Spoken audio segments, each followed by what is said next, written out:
निपुण भारत, निपुण Bharat.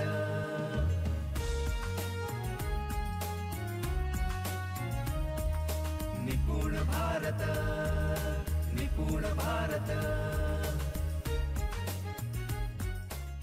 Peer learning का हम ट्रेडिशनल रूप से ऐसा अर्थ निकालते थे कि अगर पीयर लर्निंग करना है तो फिर एक होशियार विद्यार्थी और एक सामान्य विद्यार्थी एक साथ होने चाहिए।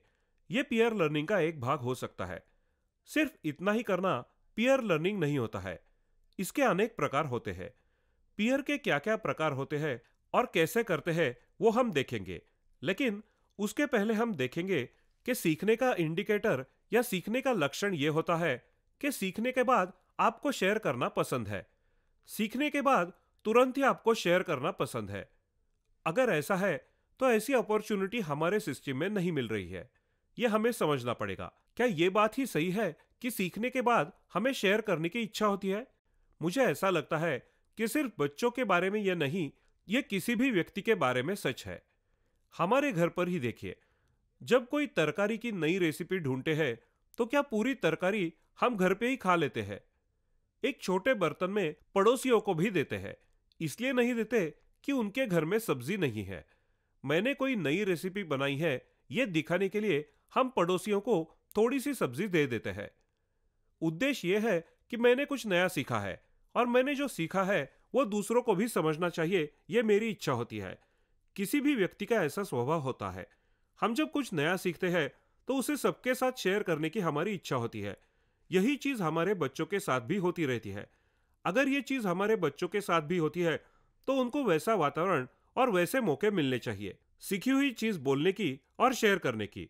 शेयर करने के मौके पीयर लर्निंग से मिलते हैं। पीयर लर्निंग में एक ने देना और दूसरे ने लेना सिर्फ इतनी चीज नहीं है, दोनों समान स्तर पर है और दोनों एक दूसरे की मदद करते हैं। जब हम ऐसे अर्थ में पीयर को समझेंगे तब आसानी से काम कर पाएंगे। पीयर के कौन कौन से प्रकार है? जैसे पीसा स्तर के पीयर, जिसमें दो होशियार विद्यार्थियों का पेयर किया है, इसे हम बोलेंगे पीसा स्तर के पीयर। नेस्ट लेवल के पीयर, असर लेवल के पीयर, समान स्तर पर होने वाले छात्रों को भी हम पीयर कह सकते हैं। यह था पहला प्रकार। दूसरा है कि पेयरिंग करते समय एक पीसा स्तर का छात्र और एक असर स्तर का छात्र, ऐसी भी जोड़ी बन सकती है। नेस्ट लेवल का छात्र और पीसा स्तर का छात्र, ऐसी जोड़ी भी हो सकती है।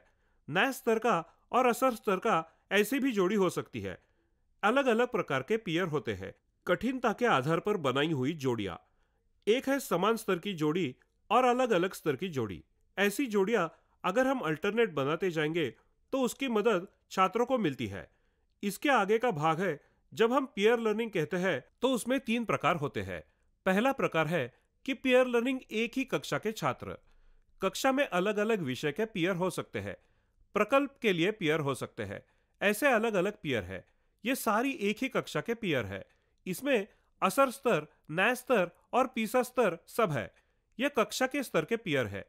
दूसरा जो प्रकार है वो है स्कूल के स्तर का पीयर। कक्षा की जोड़ी कक्षा के लिए मर्यादित है। स्कूल की जोड़ी पूरे स्कूल में हो सकती है। जब स्कूल व्यवस्था शुरू होती है तो कक्षा व्यवस्था बंद होती है, तब स्कूल के स्तर की जोड़ी काम करती है। स्कूल शुरू हुई लेकिन कक्षा अभी शुरू नहीं हुई, उस कालावधि में कक्षा स्तर की जोड़ी एक साथ काम करेगी। खाने की छुट्टी में स्कूल लेवल की जोड़ी काम करेगी। स्कूल खत्म हुआ है लेकिन छात्र अभी घर नहीं गए या कोई ब्रेक है, उस समय भी स्कूल लेवल की जोड़ी काम कर सकती है। कक्षा स्तर की जोड़ी काम करेगी। कक्षा नहीं होती है तब स्कूल लेवल की जोड़ी काम करेगी।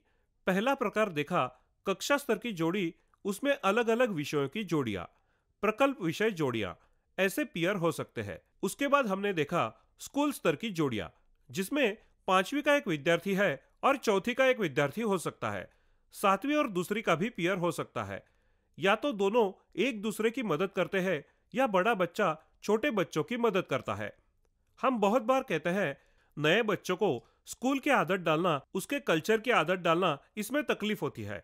जब आप वाबलेवाड़ी जाते हैं, बड़े बच्चे छोटे बच्चों की अच्छी तरह मदद करते हैं और उन्हें स्कूल की जल्दी आदत हो रही है।